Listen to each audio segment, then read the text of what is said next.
তোমাদের আমি দেখাবো এই বর্ষার সময়ে ভেজিটেবল পকোড়া। খুব সহজে এটা চট করে বানিয়ে ফেলতে পারবে। যখন আমি নৈনিতালে বেড়াতে গেছিলাম তখন একটা পাহাড়ের ঢালে এই ভেজিটেবল পকোড়াটা আমাকে ভেজে একটু খাইয়েছিল একটি দোকানি। ভীষণ টেস্টি লেগেছিল। আমি প্রথমে ওভেনটা অন করে সর্ষের তেল দিয়ে দিয়েছি কড়াইয়ের তেলটা আমি ফ্লেমটা কমিয়ে রাখলাম। এটা গরম হতে হতে আমি বেসনটা দেখে নেবো। আমার এতে উপকরণ লাগছে ভেজিটেবল পকোড়াতে, সরি চপ নয়, পকোড়াতে বেসন লাগছে, এরকম ছোট ছোট করে কাটা, ঝিরি করে কাটা আলু, কাঁচা লঙ্কা, ধনে পাতা, ক্যাপসিকাম আর পেঁয়াজ। ঝিরি করে কাটা আলু, কাঁচা লঙ্কা, ধনে পাতা, ক্যাপসিকাম, পেঁয়াজ। আর তার সাথে থাকছে প্রয়োজন মতো নুন। প্রথমেই আমি বেসনটা একটু জল দিয়ে ফেটিয়ে নেব।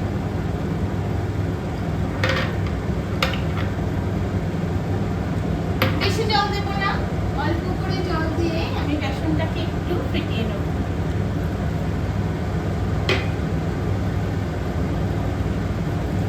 অল্প অল্প করে জল মেশাবেন। বেশি করে জল একসাথে যদি মিশিয়ে দেওয়া হয় তাহলে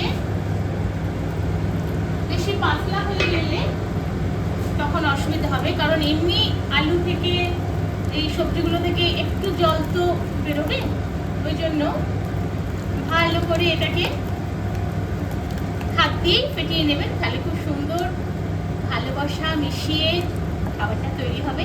আমাকে আসলে পাহাড়ি জায়গায় যে ভদ্রমহিলা খাইয়েছিলেন তিনি এরকম হাত দিয়ে খুব সুন্দর করে মেখে খুব যত্ন করে একটা পাহাড়ের ঢালে উনি দোকান করেছেন।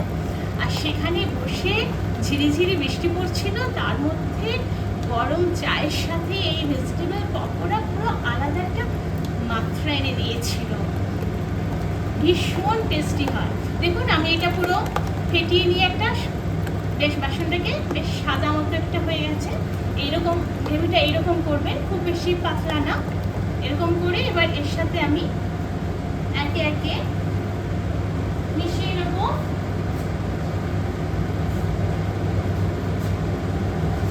আলুটা। মিশিয়ে নেব আলুটা যেটা আমি কুচি করে রেখেছিলাম সেই আলুটা দিয়ে দেবো।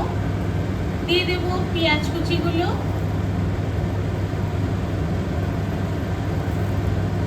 দিয়ে দেবো ক্যাপসিকাম কুচি, দিয়ে দেবো ধনে পাতা আর কাঁচা লঙ্কাটা। এগুলো সব কিছু দিয়ে আমি ভালো করে এটাকে মিক্সড করে নেব। দেখুন খুব সুন্দর ভালো করে আমি এটাতে মিক্সড করে নেব। আর এই মাখানোর সময় এতে দিয়ে দেবো একটু নুন, দিয়ে দেব 1 চামচ টেবিল স্পুনফুল নুন, দিয়ে এটাকে আমি ভালো করে মিশিয়ে নিচ্ছি। দেখুন যেভাবে আমরা পেঁয়াজি বানাই কিছুটা সেরকম, তার সাথে আমি ক্যাপসিকাম আর এই ঝিরিঝিরি আলু, ধনে পাতা এটা অ্যাড করেছি। আমি মাখিয়ে নিয়েছি। আমি বলেছি তেলটা আমি গরম করতে দিয়েই তারপরে আমি এটা মাখাচ্ছিলাম, কারণ খুব কম সময় মাখানোটা হয়ে যায়। এরপরে আমি এটা ফ্রাই করতে বসিয়ে দেবো। তেলটা অলমোস্ট আমার গরম হয়েই গেছে। আমি সর্ষের তেল দিয়েছি। এবার আমি ছোট ছোট করে, খুব বড় নয়, ছোট ছোট করে আমি পেঁয়াজি যেভাবে দেয় সেইভাবে আমি দিয়ে দেবো। এইরকম করে নিয়ে পেঁয়াজি যেভাবে দেয় সেরকম করে আমি ছোট ছোট করে এটা ভাজতে দিয়ে দেবো। দেখুন এটা মানে যখন ভাজা হয়ে যাবে তখন আপনি বুঝতে পারবেন যে এতে একটা বেশ আলু ক্যাপসিকাম আপনি দেখতে পাবেন। খুব বেশি বেসন দিলে কিন্তু জিনিসটা ভালো হবে না। আস্তে আস্তে ওইভাবে নিয়ে কড়াইয়ে দিয়ে দেবো। কড়াই তেলটা গরম হয়ে গেছে, ছেড়ে দেবো আস্তে করে।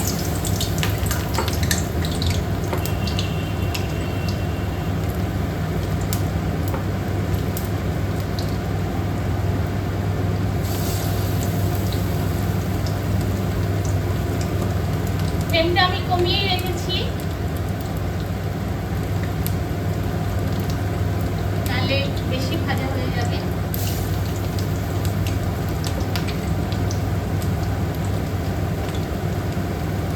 মুখরোচক চটপটার সাথে এটা সহজেই বানিয়ে ফেলতে পারবেন। আর এখন তো রেইনি সিজন, তাই এইরকম পকোড়া তার সাথে গরম গরম চা ভীষণ ভালো লাগে।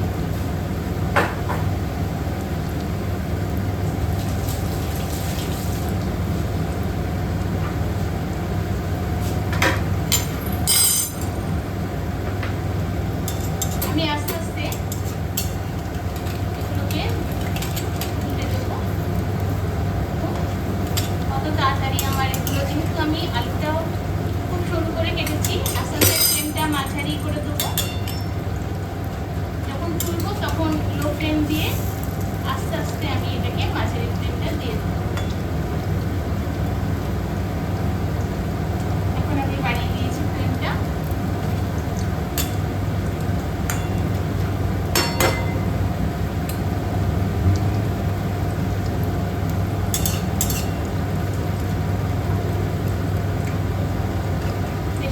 লাল লাল হয়ে মুচমুচে করে ভাজা হয়ে গেলেই তুলে যাবে চটপটা ভেজিটেবল পকোড়া।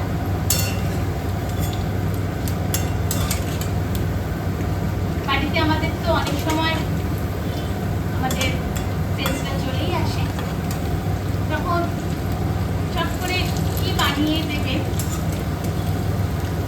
যদি না বুঝতে পারি, তাহলে যদি ঘরে আপনার ক্যাপসিকাম থাকে, আলু তো সবার ঘরে থাকেই, ধনে পাতা কাঁচা লঙ্কাটাও থাকে, সেই জন্য চটপট এটা আপনি ভেজে গেস্টে চায়ের সাথে স্ন্যাক্স হিসেবে পরিবেশন করলে ভীষণ আনন্দ পাবে তারা। দেখুন লাল লাল করে আমি ভেজে নিচ্ছি, করে মুচমুচে হয়ে যাবে।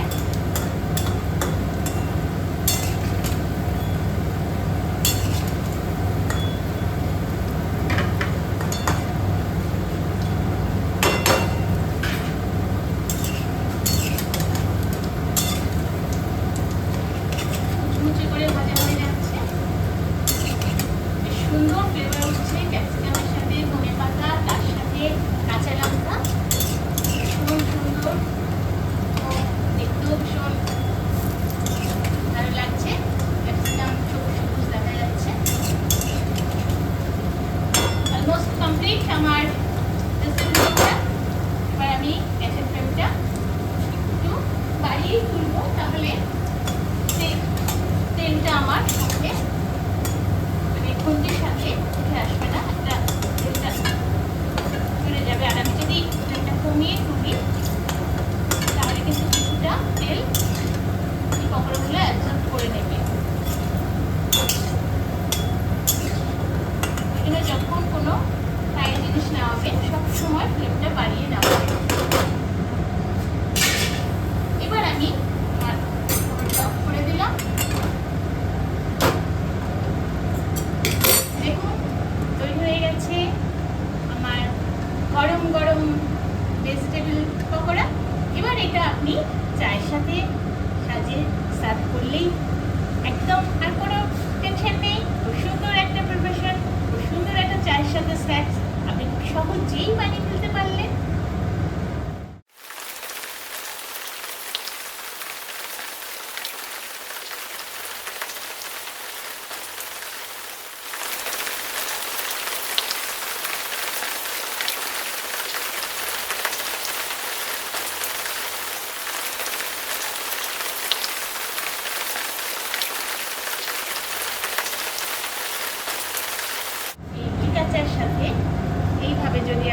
পরিবেশন করে ভীষণ সুন্দর খেতে লাগে।